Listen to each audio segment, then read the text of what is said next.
As we all gather, I think the important opening for this meeting is acknowledgement of country, as we do on campus here, to recognise the traditional custodians of our lands where the university sits, the lands of the Wurundjeri people of Kulin Nation, and to pay our respects to the elders of the Wurundjeri people, past and present. I'd also like to, in acknowledging country, acknowledge the lands on which you're joining us from, and pay respects likewise to the custodians and elders of those lands. I'd also like to note the significant historical week that we're in here in Australia, in terms of the opportunity to take up the invitation from our Indigenous First Nations people here to acknowledge in our Constitution First Nations presence and First Nations voice. So as we've just spoken in the meeting previously, we will remain cautiously optimistic and hope that we are in a new phase as of next week. I'd like to acknowledge our Indigenous staff members here and any who are also joining us online. So in welcoming you, I'd like to welcome you all from wherever you're joining us, from overseas as well as locally, and Kalyn, you joining us from Sydney for this conversation. It's been a pleasure having you here as part of the Fulbright program that you've been on, and part of the life of our Department of Social Work here at the university, and as evidenced here, I think, by this screen, touching the lives of many other people through your time here, and really to commend you on the excellent way in which you've engaged. I mean, obviously the success of getting the Fulbright in the first place, but the enthusiasm and excellence that you've brought to your whole time here with us. You've impacted on our department's thinking and work, and I know particularly Dave's thinking and work, and obviously had a ripple effect with the work that you've done. But you've done that all with great grace and great presence and great intellect. So we hope that this is a beginning, a 9 months gestation of a very long partnership between our department and your work. And we certainly look forward to what you have to say today as you wind up this piece of work with us. I'd also like to just take this moment to thank David, who's also been the custodian of your visit, and not only gained a great deal, but I know has put in a great deal to making the visit work. So thanks to you, Dave, and other colleagues who've joined with that. So we really look forward to what you have to say. I know Dave's going to say a few more words to introduce you more formally in terms of role, but thank you for your presence, thank you for your work, and we look forward to more of it. Just before I hand over, I'm going to leave at just before 2 o'clock, so I don't want anyone to read that as me walking out for any personal reason other than another meeting. But I'll, on that note, hand over to you, Dave. Thank you so much, Lou, and thank you for your words to open us today. So my name is David Gallant. I'm a lecturer within the Department of Social Work here at Melbourne University, and also the Director of Engagement. And it is my honour to actually introduce Kalyn.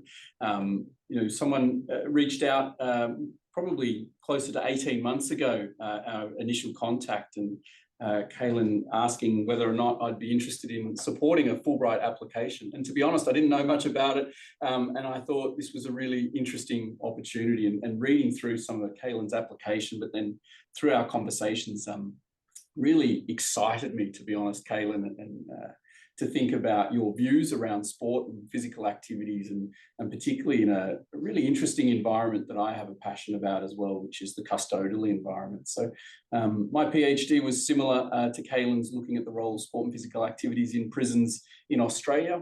And so you can probably see quite clearly the alignment there between Kalyn's youth focus and my adult focus. But as I said, it was a really exciting opportunity, and I wasn't really sure what was going to come of the opportunity, to be honest. we thought we'd go down this venture together, but certainly over the last 9 months, and now being able to reflect, I can certainly say it's been an experience I'm absolutely grateful for being a part of, sharing in your knowledge, and just having like-minded conversations over this last 9 months has been fantastic.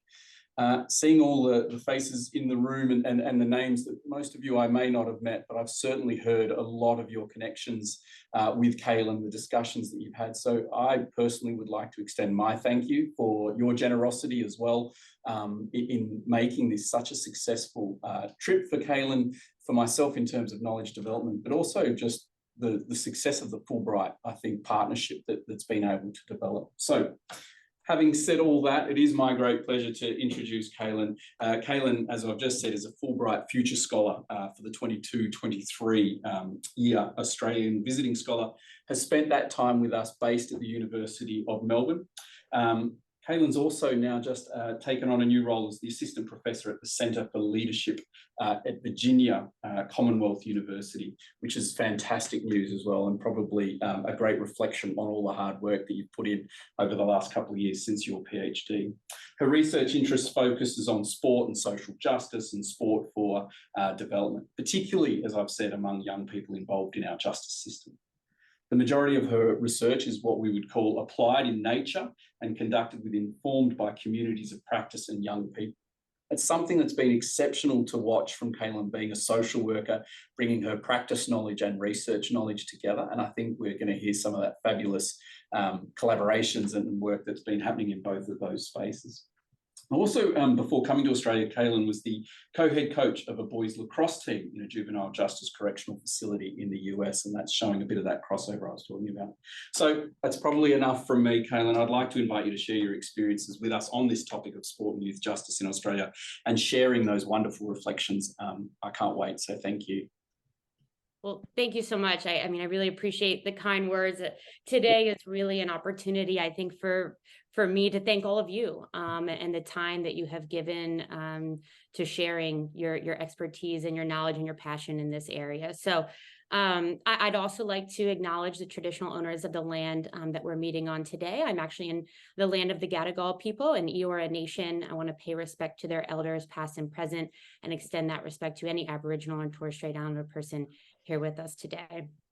I really appreciate this opportunity to not only reflect on my Fulbright experience and share a little bit about the work that we've done, but as I said, really get a chance to thank all of you for the people who opened their doors, who met with me, who shared their life's work and their passion, and really taught me so much about this country and this space of youth justice.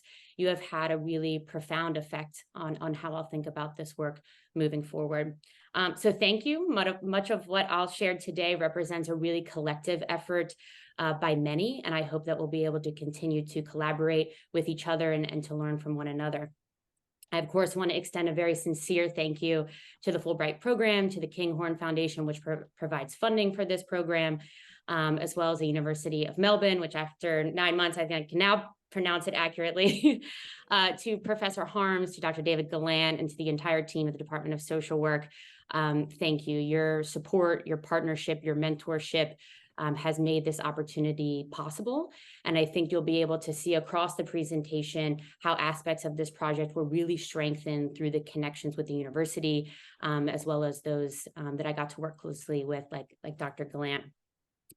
So the purpose here today is to share my experiences, what I've learned, to highlight some of the incredible work that is already underway by many of you here, and to hopefully maybe provide some ideas on how we can further build and expand in those areas.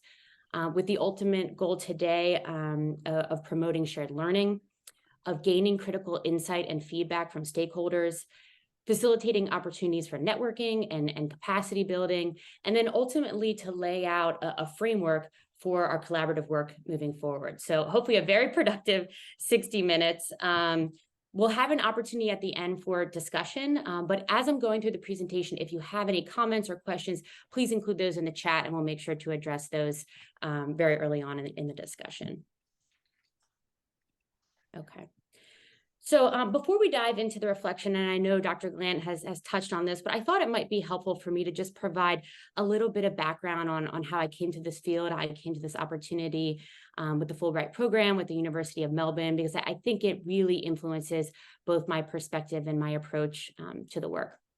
So before coming to Australia, I spent the last 6 years partnering with the state of Delaware's Division of Youth Rehabilitative Services, which is the state agency in Delaware that oversees youth justice. And we partnered with a number of other folks to put together a high school or secondary school boys lacrosse team in a juvenile facility. So the staff and administration at the fair school had identified an increase in violent incidents in the springtime, which is the only time that the center isn't operating a sports program. So they run an American football program in the fall, they run a basketball program in the winter, but they didn't have a spring sport. So they felt that this opportunity for young people to be physically active, to engage in positive relationships with other, with their teammates and with coaches might be able to help address this. And I've included a few links here if you're interested in learning a little bit more about that Ferris program, which is ongoing. So throughout my time at Ferris, I was incredibly fortunate to meet some of the most talented, smart, funny, and surely resilient young people. And through my own subjective standpoint, I really started to see the real opportunity that the sports program had in providing things like giving young people an opportunity to let out some of their anger or frustration, which is really important for all of us. Giving young people an opportunity to be a part of a team and to connect with one another. A lot of our young people were coming from rival gangs, or they had really traumatic experiences with each other before coming into the center. So you can see why that would be such a valuable space. Building strong relationships with coaches and volunteers. I can't tell you how many times I've sat in the athletic director's office there at Ferris, a man named Coach Carlos, who's kind of a staple of the facility, and he's getting phone calls from kids who have been released, and they want to call up and just talk to him. And when you step back, you really see how shocking that is and the implications of that. And then also to be celebrated for their accomplishments. A lot of the young people that we're working with in youth justice, they've been told a lot of things that are wrong with them or the issues that they have, really utilizing this kind of deficit approach. And that's not to overlook some of the real challenges that we're dealing with in youth justice, but also this opportunity of giving young people this productive space where they can start to practice and be celebrated for their own unique qualities. We have a banquet at the end of each season, which is always my favorite. And we invite families to come in, and myself and the other co-head coach will share, a little blurb about each player and about their own strengths and what they brought to the team. And that very first year, I had a mom come up to me at the end, and she said, "I've never had a person say something positive about my son in front of a group of people." And that has just really always stuck with me. So as you can imagine, I spent countless hours at the facility, like all the other coaches, at practice, at film, at rec time, meeting with families and attending school reentry meetings and celebrating birthdays and graduations and holidays at the facility. And like many of you who work in youth justice, sadly have also spent countless hours reading over crime reports and even obituaries of former players. I bring this up because I think some people might view this closeness to the research topic as a bias, and I understand that. But I actually think that getting to work alongside the young men at Ferris for the last 6 years has really showed to me the complexity of some of the issues that we're working on. I mean, we're talking about things like structural racism, like colonialism, like intergenerational trauma and community violence. And so I think this has really helped for myself and others doing this work to see very clearly what the limitations of sport and physical activity are, as well as what some of the opportunities when paired with other efforts. I also think it's really shown me the essential nature of collaboration in this work if we want to do it well. And so the majority, as Dr. Gallant said, of my research has been very applied in nature and partnering with youth justice systems, and really emphasizing the importance of listening to communities and making sure that their expertise is guiding our research questions. And hopefully you'll see how that's influenced some of the work over the last several months. All right, with that, let's get into it. So if we step back to understand the landscape of youth justice more broadly, it's estimated that about 410,000 young people are committed to jails and prisons each year around the world. In the US, we have approximately 25,000 young people that are committed to detention facilities. Now, if we consider that the US incarcerates more young people and adults than any other industrialized nation in the world, this number, this 25,000, that's young people who have been committed to what is our most serious sentence, which is that period of detention. But if we were to look at the spectrum of youth justice, that number would be much larger. Here in Australia, there's approximately 9,000 young people under youth justice supervision. 18%, or about 1,600, are in detention. In both countries, youth in detention are more likely to come from disadvantaged backgrounds with more limited economic and educational opportunities. And again, in both countries, ethnically minoritized and First Nations populations are criminalized and incarcerated at disproportionate rates. Now, what we know, and we've known for a long time, is a large number of these young people have been shown to have poor outcomes upon release. And a lot of times we talk about, increased recidivism rates or that reincarceration. decreased rates of high school graduation, decreased rates of employment. But something that we don't talk as much about, I think sometimes, is that decreased physical activity within the justice setting, as well as worse general health over a lifetime. So any period of incarceration for a young person, no matter how brief, has been associated with decreased health status over their lifetime. So if we recognize the challenges associated with incarceration, I think it's really critical to identify and promote parallel efforts for prevention and youth prison reform, but also working around programming and intervention that supports young people in the system now. So one such area of programming that's gaining more popularity among practitioners and researchers and policymakers is sport and physical activity. So sport has this really expansive body of knowledge which outlines its potential to contribute to broad health benefits, but a lot of this literature has been created within community and school settings. Now, of course, it's critical to note the benefits of sport are not inherent.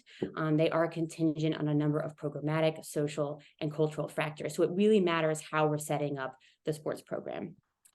When studied specifically within correctional settings, sport has been seen within the literature as having a common theme around its use as as a hook, a tool, or a vehicle for which larger interventions can take place in working to achieve non-sport outcomes. So outcomes like education, outcomes like employment, practicing life skills.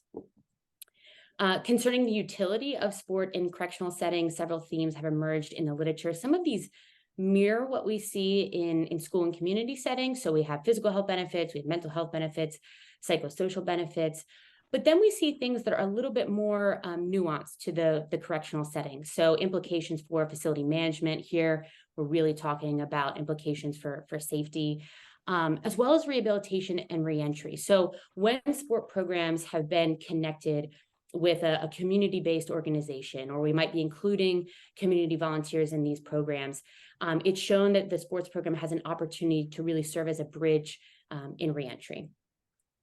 Other areas of work that I thought might be particularly valuable to mention, although there has been, to this point, a little bit less work done in this area. The one is sport programs as a space of healing, when really underpinned by trauma-informed approaches and what they refer to as brain-based coaching. I'm actually teaching on Friday with a group of graduate students, and we're talking about trauma-informed sport and brain-based coaching. And I'm just fascinated by this area and thinking about the implications this will have within youth justice. Another area is how sport programs can connect young people with their culture. And this is something we're going to talk about a little bit later. And we have Dr. Hapita on, who has really done a lot of work in this area. So this is very much still an emerging area of research, and there's a number of gaps in our understanding universally, as well as in Australia and the United States. There's much more limited evidence within youth justice settings specifically. So there's been a call in the field for greater inclusion of youth justice settings and young people within the research process. We also continue to see a really varied landscape of policies and programs involving sport and physical activity within secure settings.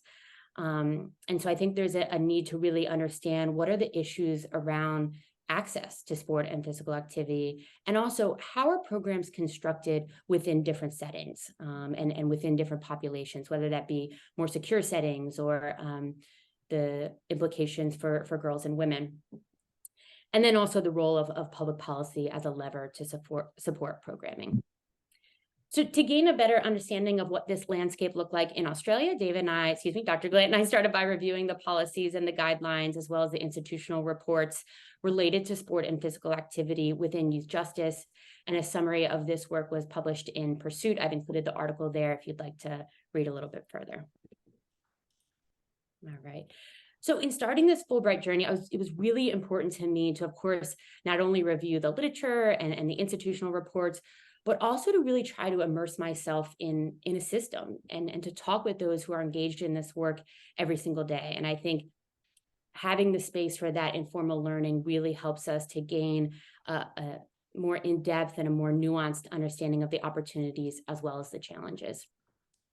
So I'm incredibly grateful that for over the last 10 months, I've met with over 100 practitioners, academics, policymakers in and around youth justice. And this has meant traveling to visit 5 youth justice centers in 3 different states. This is actually more youth justice centers than I've visited in the US. So I need to get on that when I get home. I've also had the opportunity to run a sporting schools program alongside physical educators at Brisbane Youth Detention Center. If you're not familiar with sporting schools, it's an Australian government initiative that's really designed to help increase youth sport participation. So they're introducing sport to kids within schools, and then if they're interested, connecting them with community sport organizations. So through connections that I made with Lacrosse Australia, thank you, Damien Orr, I know you're on the call today, I ran their introductory quick sticks lacrosse curriculum through the mechanism of sporting schools. I was particularly thankful for this experience because back home, as I mentioned, I was running more of a traditional competitive youth sport program, and this was really an opportunity to broaden my own understanding of physical education and physical activity within correctional settings, and how the differences of how this work might be able to look. I did want to reflect on an experience, a particularly noteworthy experience that I had with a young person at the Brisbane Youth Detention Center. So I got there a little early, and I was sitting on the bench, and the kids were playing footy, which in Australia, I found that footy means a lot of different things. In Queensland, it typically means what the Americans would call rugby. And so this young man came up to me and he asked if I wanted to play. And I'll be honest, at first, I wanted to say no. I didn't know the rules. I wasn't familiar with the game, and I didn't want to embarrass myself. But thankfully, I had kind of this moment of pause to recognize the true hypocrisy in that thought, because most of my work with young people is really asking them to try a new sport and to engage in something new and get out of their comfort zone. So thankfully, I checked myself and I got out there. And this young man, he stayed right with me, and he kind of walked me through all the rules. And inevitably, I broke all the rules. I ran into the back of what I would refer to as an end zone. I think I spiked the ball at one point. And some of the kids, because I was breaking these different rules, started to get a little upset. And he yelled, "She doesn't know what she's doing. She's American." Which I think he was having maybe a deeper insider reflection there. But actually, it was this really lovely moment. He was showing me a great deal of empathy, right? He was putting himself in my shoes. And he was letting other people know that I didn't know the rules and that they really had to walk me through this. And so as I was leaving the center that day, I thought about, a lot of times when we're doing work with young people and work with kids in justice centers, as adults, we come with the curriculum or the program or the practice plan, and we think that we are going to bestow, all this knowledge and these lessons. But really, what about that opportunity to flip the script and hand over that power, where we allow young people, I don't want to say allow, we empower young people to really step up into some of these leadership positions and teach us. And I think there, he was not only modeling for his peers empathy and leadership, but I think he was seeing some of the strengths within himself as well. So we took some of that information, I'm going to talk a little bit later about our pilot lacrosse program, but we used that to structure our lacrosse program, where we'd always have a period of time we'd be teaching lacrosse, and then young people would be teaching us footy. And so we really tried to structure what we were learning in some of the actions that we were taking. So through these experiences, it really began to highlight some key lessons and learnings that I think we've used to adapt and strengthen our work in this area. Okay, so the first was the critical role of culture and the implications for cultural programming with young people in the system. A number of people that I spoke with, they continued to highlight that young people's connection with culture was among, one of the greatest strengths and one of the greatest needs that they saw within the system. I also saw a real commitment to trying new and innovative programming to engage and support young people. So I've shared a little bit about sport and physical activity, but I also saw facilities running, there's one that's a cooking class utilizing traditional food. So they have a program where young people are really able to connect further with their culture in learning the recipes of these traditional meals, and they run it as a social enterprise. So outside organizations and agencies are able to contract with them for different events that they have. So young people are also learning these employable kind of culinary skills. I saw a number of trade programs. I was really surprised to see that, not something I've seen as much within the US. It was landscaping, construction, bricklaying. There was one group that would build a brick wall, and then the next day they'd tear it down, and then 2 days later they would build it back up again. But I was talking with a number of teachers that really showed their passion for this work and for a profession that was able to provide for them and their families, and now this opportunity to share this with other kids that they were working with. And then music programs. This was probably the most popular program that I continue to see across a number of centers. A lot of times they had DJs or others from the music industry that were coming in, and kids were writing, programs, or they were doing rap songs, and they were able to turn these into kind of musical pieces. And really exciting to think about the ways of engagement and developing kind of relational development through these unique practices.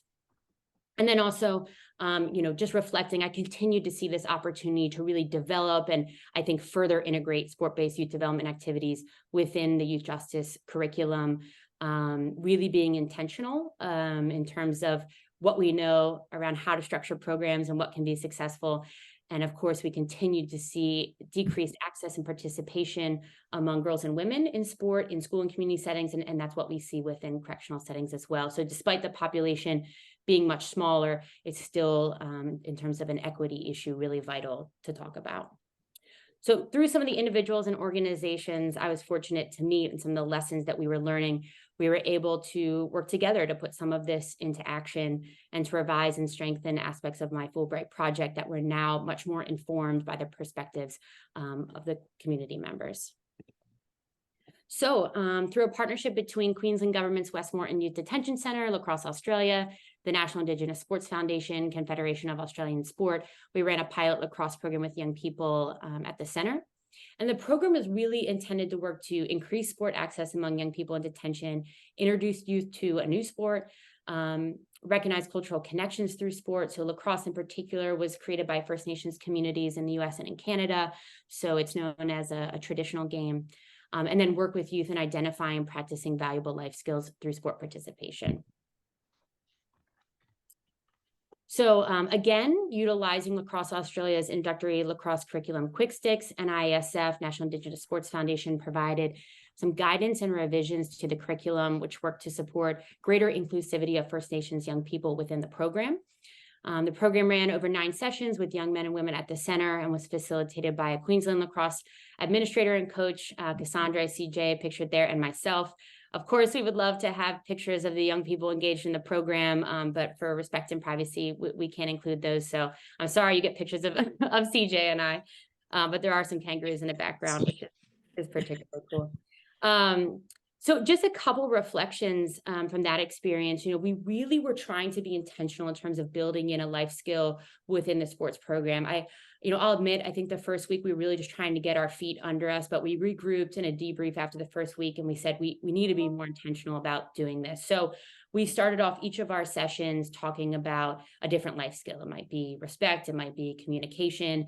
And this was an opportunity for myself, for CJ, for the young people and the staff to talk about, for communication, what is positive communication? Why does that matter? And what can that look like? And then I think really the art of it is trying to identify when we're running the sports program, highlighting where are we seeing productive communication, where are we seeing maybe not productive communication.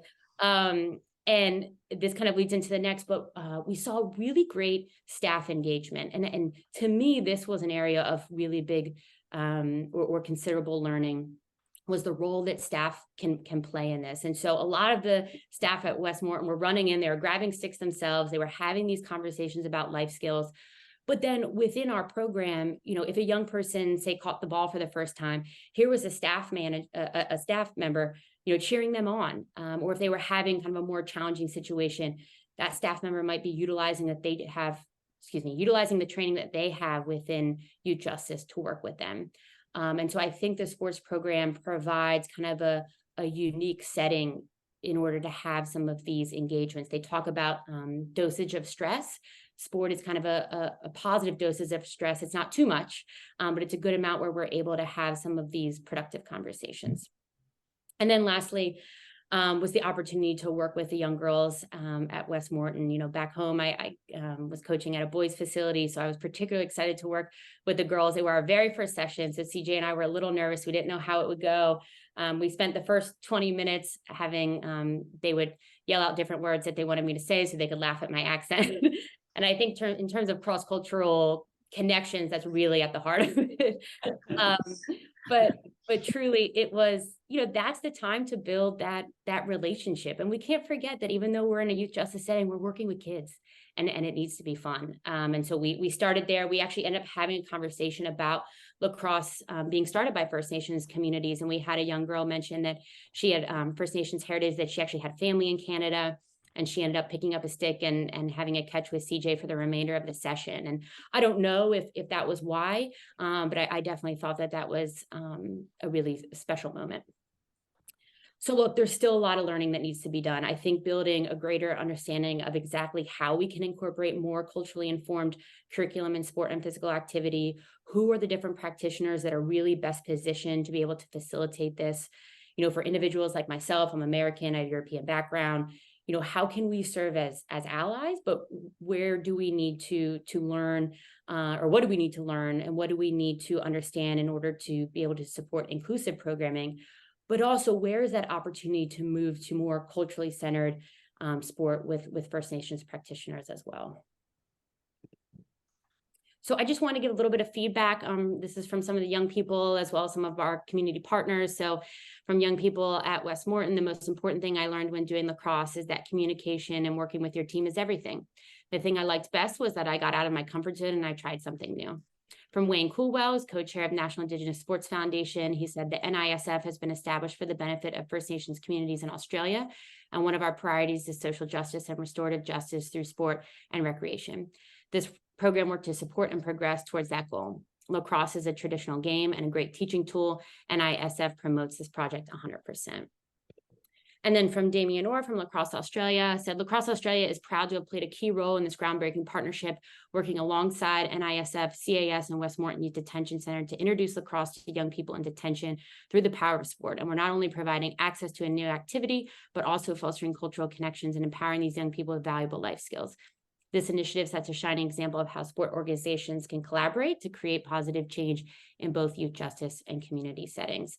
And with that, I know we have a number of partners that are on the call today. I just wanted to open it up in case there was anything that you would like to add from your perspective, from your organizational perspective, positive or negative, if there were things that we were learning across running it that are really areas for improvement, you know, please, of course, feel free to share that as well.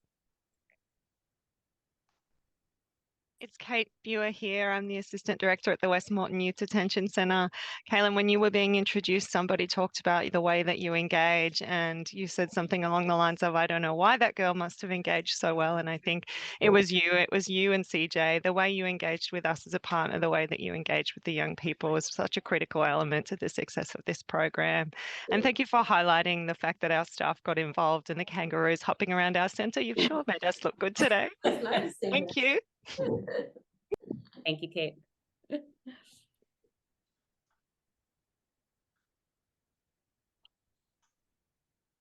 Okay. No pressure. In case anyone wants to add, please interrupt me, but of course, no pressure. Yeah, I was just reiterate, Kalyn, I mean, it is a celebration of what you've done, and it's come through in the work that we've done with you. You know, your dedication and personality and the way that you've done things, the way that you've dealt with me, and then just hearing all the talk around you. I mean, it's just fantastic. I mean, lacrosse is a great tool, and there are a lot of great things, but certainly what you brought to the program was amazing, and taking CJ along, and it was an easy connection and collaboration, and a really no-brainer that we use sporting schools and use the program. And there's some really interesting stuff that I've picked up that, from your experience of coaching lacrosse in detention centers in the US, and those life skills and things that we talked about through sports that were amazing. Just to reiterate what we've been doing, and really, you know, as we said, we look forward to continuing this relationship in the future. So. Thank you, Damien. All right, again, if anyone just interrupt me, but I am gonna close this so I can see my slide. All right. And thanks everyone. I mean, I really appreciate your kind words. It means a lot to me. I really want to stress too that it's just a team effort, and anyone who has done work in youth sports, who has done work in youth justice, you know, we know it takes so many people in order to do this. So this collaboration of NISF, of CAS, of Lacrosse Australia, it's one of the first of its kind and can be used, we believe, as a model for working towards culturally informed programming among other national sporting bodies and help to inform future work in both youth justice as well as community youth sports settings. We have a practitioner manual outlining the logistics of the program that's currently in development. And thanks to equipment donations from Lacrosse Australia, the young people and staff at West Moreton will have the opportunity to continue to play with the support of ongoing training. I've listed a few our community partners websites there. Please check them out, as well as explore any potential partnership opportunities that they have. And there is a link to a media release if you'd like to learn a little bit more about the program.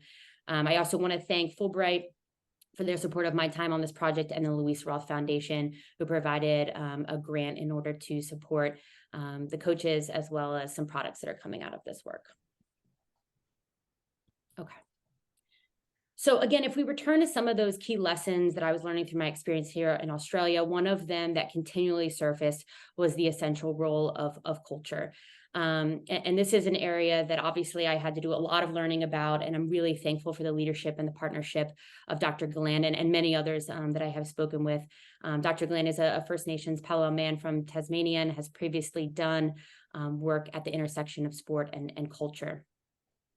And so if we look a little bit at what we know in the space, you know, culture has been identified as an essential factor in the well-being of Indigenous communities around the world, and declared a right for Indigenous people to live in accordance with the traditions of their community. I want to recognize that many people, many First Nations people, have known this for a very long time. So yes, I think I had a responsibility to kind of educate myself, and I'm outlining some of what I learned here, but I do want to recognize that this is not in any way new information, okay? Among Indigenous youth in Queensland detention centers, I found this particularly interesting. This came from actually back in 2009. Sport was highlighted by young people as a critical program for their successful reentry. So we're seeing young people kind of identifying this. And then in New Zealand, and Dr. Hapita has joined us today, Dr. Hapita and his colleagues, they did prior work examining a culturally inspired sport program, which was deliberately designed to align with Maori principles and approaches in a detention center, and work to connect youth with each other and staff in order to provide a foundation for personal development, and established that the adoption of these principles, quote unquote, demonstrated inherent power within Maori-led interventions to transform outcomes toward more positive aspirations. But currently, there are no studies in Australia at the intersection of sport, culture, and youth justice. And so this shows a really critical gap in terms of documentation that can help support policies and programs in order to inform more culturally informed sport programming. So with the leadership of Dr. Gleaned, we've submitted a proposed study exploring the intersection of culture and sport within youth justice. So yes, I'm sharing this project today, but again, this is an effort by many.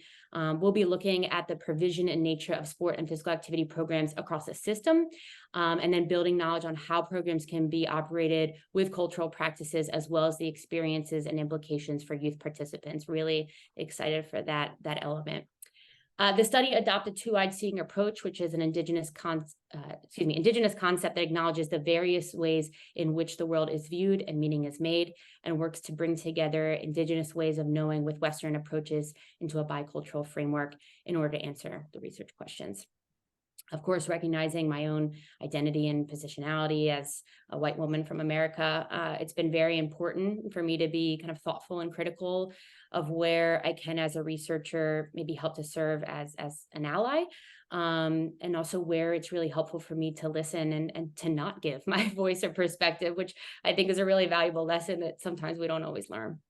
We're going to be doing a survey of provisions of programs. We're going to do semi-structured interviews with staff, and Dr. Gleaned will be facilitating yarning circles with young people. So really excited again about that inclusion of youth voice. Essential to this project was having Indigenous voices represented in all aspects of the research project. And we also have an Indigenous advisory board made up of local and national Indigenous academics and practitioners who will be providing their expertise across the length of the project. Oh, let me go back. Dr. Gallant, is there anything that you would like to add here? Yeah, thank you, Kalyn. And stop calling me Dr. Gallant. We've been Dave and Kalyn for 10 months. Let's keep it like more formal setting. I'll start calling you Dr. McDonough. Look, it's been an absolute privilege to go through this process. I think it's been really interesting to watch your learning in this space. The fact that you've taught me about lacrosse and being a First Nations program and sport has been really interesting. But here is, there was a recent article by Aotearoa in New Zealand, who's done a review on sport for development papers led by Indigenous people, and there are only 3 articles thus far, and I'd be happy for any other First Nations colleagues or Māori colleagues with us that might want to join that conversation here at the moment. But yeah, there's only been 3 led by an Indigenous person and less than a dozen articles. When we think about sport development, it's such a broad area. Yeah. Less than a dozen articles with a First Nations person identified within the authorship team as well. So this is fabulous work, and I'm really excited to listen to the young people's voices around culture and sport. So thanks. Thank you. Thank you. All right. So what we view as some of the implications of this work, I think, is twofold. Some is that process of building knowledge, I think which David is highlighting there, and then also, what we will discover. So in terms of the process of building knowledge, absolutely essential and critical to have Indigenous leadership on the project, utilizing that bicultural framework. We viewed in this project as helpful in understanding how we might be able to kind of integrate those different knowledge perspectives, and then again the inclusion of youth voice. So young people in justice systems, if I focus a bit more specifically on that, they're a group that has historically been excluded from involvement in the research process, both as young people and also as those who are incarcerated. But yet they have really valuable perspectives and insights into the issues that greatly affect their lives. They really are experts in their own lives, of course. And so what we've seen is that when young people are included in the research process, has been particularly helpful in engaging kind of quote unquote high risk marginalized young people, contributing to a deeper understanding of their lived experience and empowering them as key contributors to system changes. So if we recognize the really critical role of culture, the current ambiguity in how cultural practices can be ingrained in youth sport programming, the study provides an opportunity to build practical knowledge for programming at the intersection of youth justice, culture, and sport. I'm really thankful for what I've learned already as being a part of this project. I think there's so much more, and I'm really excited about this. Okay, I'm cognizant of time. Okay, so I thought I would just share some of the other related projects and products that have come out of this work. One was during the Fulbright orientation in Canberra. I was lucky enough to sit next to Dr. Naomi Sunderland from Griffith University, who is an Australian Fulbright scholar, and Dr. Sunderland does incredible work in terms of arts and healing with Indigenous communities. And so we just got to talking, and even though sport and sometimes arts are pinned against each other for really unknown reasons, we decided to work together and put together this Sport for Social Justice Symposium with a team in the School of Health Sciences and Social Work at Griffith University. The idea for the day was to really bring together interdisciplinary researchers, partners, and alumni and discuss this area of sport for social justice, which is a term that's gaining more popularity, but still has a lot of ambiguity in terms of what it really means. So I was fortunate to give a feature presentation on sport for social justice there, and the day included expert presentations, incredible panels, and then also a conversation about what future work might include. And currently we're working to secure a special issue of a journal in order to continue that dialogue. This experience was another one that I think really helped me to understand how the work in sport and physical activity within youth justice has implications for sport for social justice and vice versa. Okay. I also thought I'd share some of the related products that have come out of this work, as many on this call, your collaborations and your influences have contributed to this work. And if you're interested in any of these products, please let me know. I'm more than happy to share. So we had an article published on sport access and juvenile justice in the US with my mentor, Dr. Erin Knight. And this really looked at the landscape of sport in juvenile justice, long-term secure juvenile correctional facilities in the US. And what we saw was this variance and really inequity in access within the US. We have an article in press, which presents how we can use logic models for sport program development, implementation, and evaluation. That should be published in the next couple of days. And that's really intended to help support practitioners who are already engaged in this work or who are interested in doing this, and how they can use logic models to kind of further enhance their work. And then we have 2 articles in review. One outlines the findings of a scoping review related to sport and corrections. So really from the larger field of sport and corrections, what is currently being published in the academic literature, what are some of the key findings, and what are really the critical gaps that we need to identify and work to contribute to. And then we have another that looks at the perceived benefits of sport and juvenile justice. So from the perspective of key informants, which were facility administrators, recreation specialists, what do they really view as the benefits of this program? Why are they kind of going above and beyond to provide it, considering some of the real safety needs? And then we have one article in development that looks at how sport programs were implemented in a sample of youth justice centers. So that much more logistical question of how are people doing this in more secure settings. And then David and I have a book chapter accepted in international texts, and we're going to be working on the lived experience of sport and physical activity for those who are incarcerated. You know, we get to join with other individuals who do have lived experience, and I'm really excited about this one. I have a former player from Ferris who's now 2 months away from graduating college, and on his bucket list was the chance to be a published author, and so he's going to be contributing a piece to that chapter on his lived experience of participating in sport and physical activity. In terms of conferences or abilities to share this work in other spaces, I'm dragging Dave back to the US with me next month. We have an international panel on sport and corrections at the North American Society for the Sociology of Sport conference, which is just an incredible opportunity to learn from scholars all around the world and think about how far the field has come in the last 15 to 20 years and how can we build a really unified research agenda moving forward. And then we have an accepted presentation at the Sport Management Association of Australia and New Zealand on co-creating sport-based university community partnerships, which I'm going to talk about in the next slide. But I have colleagues in the US who are going to be trading places with me. My visa's up, so I have to go home, but they are going to Canberra to present on that. Okay, so this is really just a start. What we hope to achieve is working towards a really comprehensive program of work that is informed by multiple voices.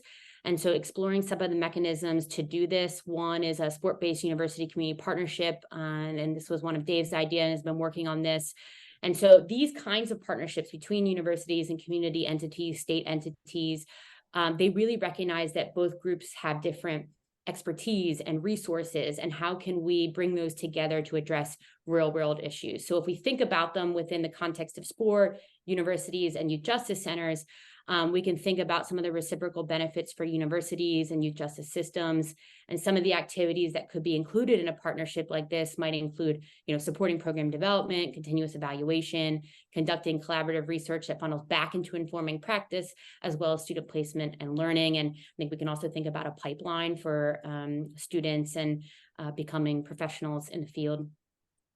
Another is a professional learning community in sport and youth justice. So this is an opportunity to bring different stakeholders and partners together. So YJ practitioners, community-based practitioners, researchers, young people, and really share the lessons that we're learning, discuss issues or opportunities in practice, get feedback, and then share the emerging research. And I think this provides maybe a more provides a genuine mechanism for us to connect and hopefully to see some growth in different areas and different projects.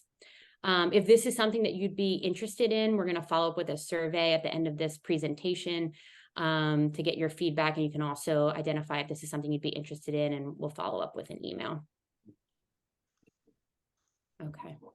So building off of this work and the great work underway by others already, the hope is to develop a long-term cross-sector educational exchange between Australia and the US to advance what we're learning in sport and physical activity in youth justice and enhance ultimately the impact for youth involved in the justice systems.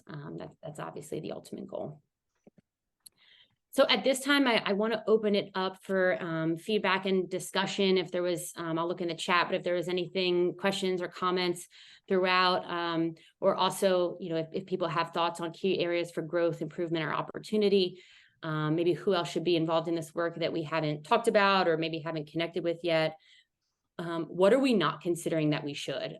So I'm sure there's, blinders that I've had here. What are areas that we need to consider? Where are we on track that we should continue to build upon? And we also can have a discussion on some of the other future possibilities, a letter writing exchange, which is an idea of Dave's, student placements, sport and physical activity program development. So again, I just want to open it up if anyone has comments or questions.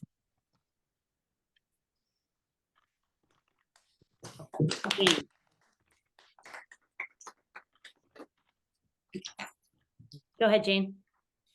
Hi, thank you, Kalyn. That's fantastic.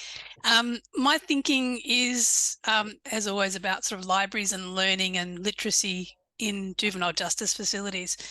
And one of the things I'm thinking about here is the popularity of books in juvenile justice facilities about sports people and about their, their life trajectory. And often it's a rags to riches sort of story. And I think there might be possibilities there of involving the libraries in the juvenile justice facilities to make sure they've got a really good collection about sport and about sports people and about, just sort of trying to link those two ideas up. So while you're building all these fantastic outcomes for people, there's also a literacy element in there, which is also really important. Jane, I love that idea. And I think that's a great way of the connections, like we talked about before, is the sports can be really valuable. It's also more valuable when it's connected with other things like education, like treatment programming, literacy being key. And I like that idea too of ways that we can maybe highlight, former athletes, and get kids kind of further engaged in the reading. It's a really nice overlap of a lot of different areas. I love that. Yeah, and you can get authors to come in and, read a chapter from their book to the kids and that sort of stuff. Okay, awesome. Jane, I'll be emailing you after. Kalyn, may I chime in, Kalyn? Sure. So first, I want to thank you all for all the support and hospitality you've extended to Kalyn and her husband. We're most grateful for this time, this experience, and she's just had a wonderful time. But Jane, on your note about what you said about reading and things, this weekend I went to the Cooperstown Baseball Hall of Fame. That's a big sport here. And we had a great star by the name of Babe Ruth. And here's what he wrote. On June 13th, 1902, when I was 7 years old, my mother and father placed me in St. Mary's Industrial School in Baltimore, Maryland, a training school for orphans, incorrigibles, and delinquents. I was listed as an incorrigible, and I guess I was. It was at St. Mary's that I learned to love the greatest man I've ever known. His name was Father Matthias. He taught me to read and write. He taught me the difference between right and wrong. It was Brother Matthias who taught me to be a pitcher, and he was probably America's greatest baseball player. But to your point, there you go. Way back over 100 years ago, this person changed the trajectory of Babe Ruth's life. But thank you all. Yeah, that's great. I think any opportunity to bring literacy and learning into these people's lives is really worth doing, and the link to sport is a really obvious one. Thanks, Jack. For those who don't know, that's my father. So maybe I came by the work, honestly.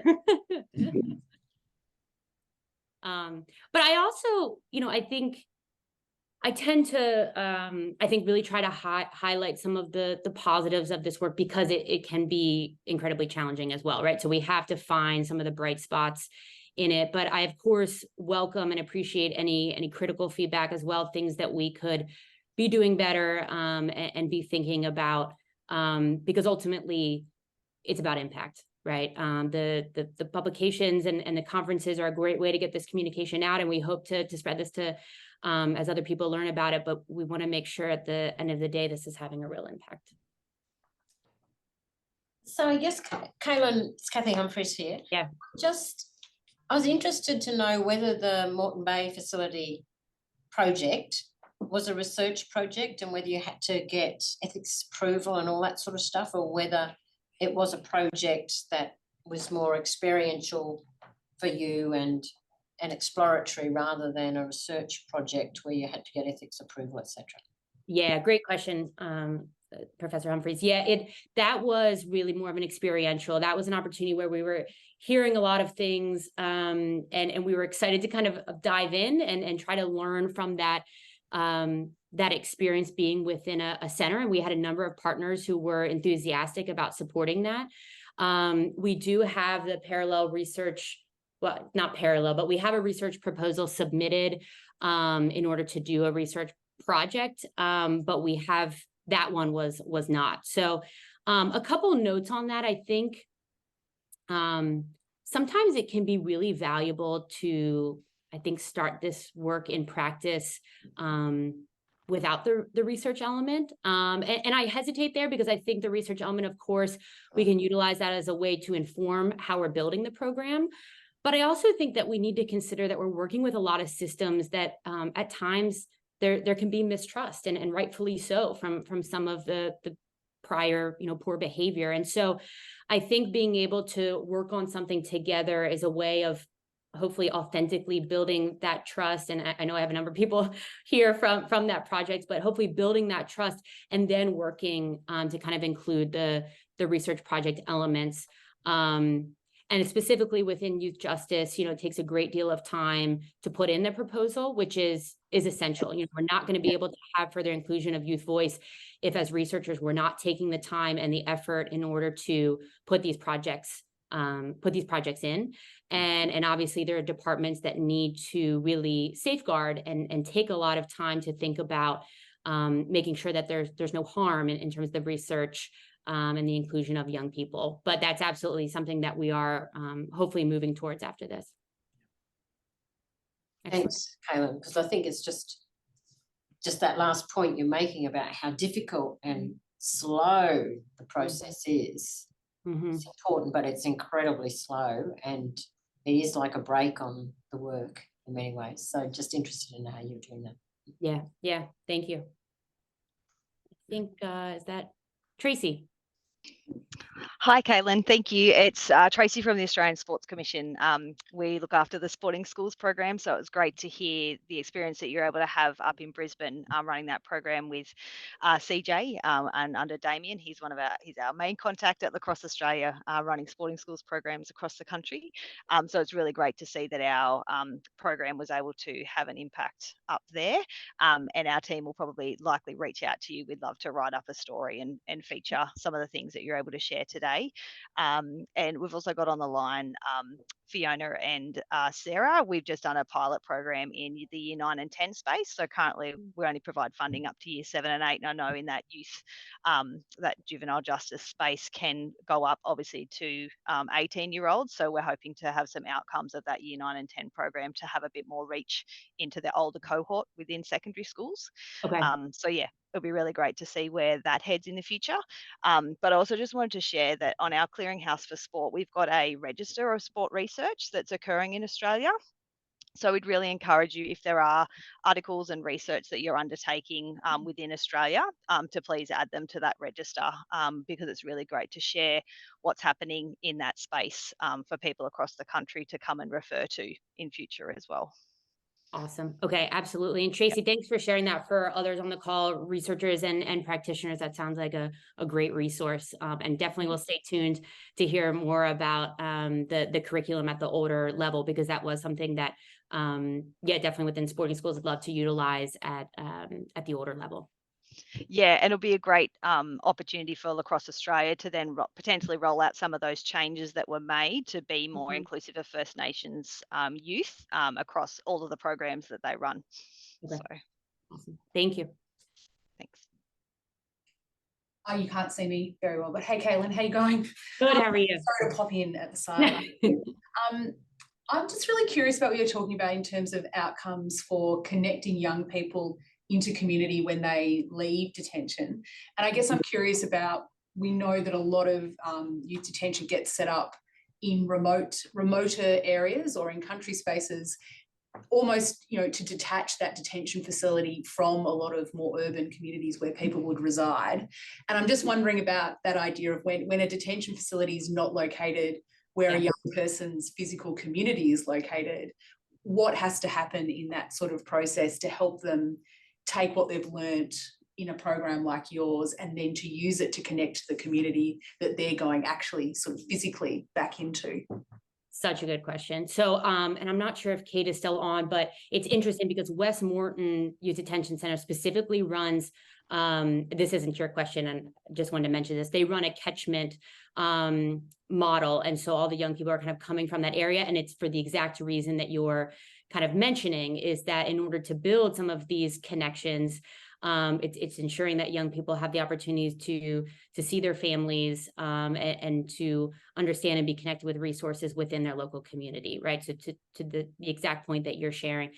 But to the other centers that do not have that and are in more remote areas, I had a chance to connect with Balanced Choice, which is an organization in Australia that is doing incredible work around, they kind of do physical activity and theater, and they started within a youth justice space, and they really emphasize those connections with communities and with community organizations. I think there's no easy answer. I think it is much more challenging when a facility is further away and kind of disconnected. And we know within juvenile justice, just the valuable role of kind of family therapy and connection of more holistic treatment for all of us. And so I think we have to be maybe more intentional in terms of our funding mechanisms in really emphasizing how we're building those connections and sustaining that for young people. I'll just give an example for our Ferris program, and it's a little bit different to your question because, I mean, some of our young people were coming from about 2 hours away. It's really not that far, but for some people whose transportation is limited, that's far enough, where their families are not able to visit them. And so in terms of community connection, we would invite high school, secondary school lacrosse coaches to come into Ferris and meet with the young men before they left. And this was an opportunity to, you know, some of these kids had experiences at the school and maybe there were certain kind of stereotypes around them. And it was a chance for them to just sit one-on-one and talk with that coach. And a lot of our kids might be nervous to go and try out. That's nerve-wracking for anyone. And so just knowing that head coach, and having them be invited to participate, it's a way of building that relationship just briefly within the center before a young person goes home. But I also want to say there's a number of others on this call that are engaged in this work. Does anyone else have anything that they want to add here about maybe strategies that have supported these connections, particularly when facilities are in more remote communities or are further away from young people's homes?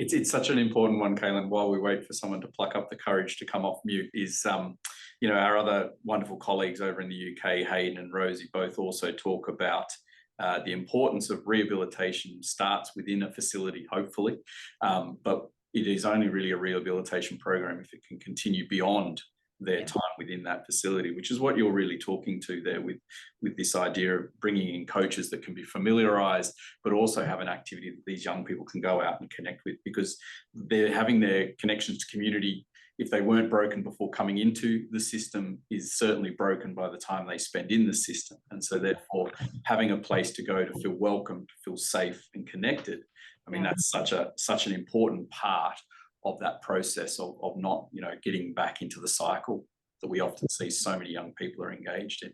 Jeremy, I know I'm putting you on the spot and we've not met formally, but I know your work over in Aotearoa, is it ringing bells or different in your understanding? Kia ora, tēnā koe mō tērā. Thanks for that. Yeah, Hayden is a co-conspirator of mine and one of the co-authors on the study that Kalyn actually cited in her presentation. So yeah, it's certainly resonating and sounding familiar, that's for sure. Looking forward to Jeremy, our call next week and just hearing more about how it looks maybe similar or different within New Zealand and what we can learn from the system there for the US and also for Australia. Yeah, me too, Kalyn. Thanks. It's certainly far from perfect. I think, you know, the particular case study that we did is sort of the exception rather than the rule over here. So it's certainly new ground that people are trialing out, and a lot of it is trial and error, but probably more error than at the moment, but working towards getting it right anyway. So by no means it's it's not the magic bullet, the silver bullet, but it's wow, it can't be too much worse than the status quo anyway. But I do just want to wrap up. So thank you, David. I just want to say from a personal standpoint, my experiences with Fulbright Australia, with the University of Melbourne, and the opportunity to connect with all of you and with young people in the justice system, it's been the most impactful professional experience that I've had to date. I'm incredibly thankful for what I've learned from all of you, and this will continue to influence the work that I do over my career. And I hope that some of what I've shared today has been helpful. And again, I appreciate any feedback or suggestions. We are going to be following up with that survey, and there's an area there if you want to include that. I am excited to share, as David mentioned, I was offered an assistant professor position at the Center for Sport Leadership at Virginia Commonwealth University, which just provides kind of an incredible opportunity. It's a dream job to continue this work and to work with an exceptional team at CSL and graduate students who are really passionate about sport-based work. With that said, I've included my new VCU email.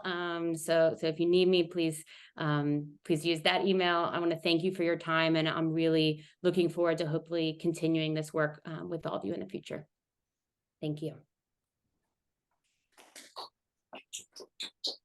Thank you so much, Kalyn, and I certainly know we'll continue our collaboration well beyond these borders, but thank you for everybody else in joining us, and I certainly look forward to continuing this journey through Kalyn's connections with you, and hopefully get to meet many of you through some of this work as well. So thanks again, Kalyn, and thank you everyone for joining us. Enjoy the rest of today.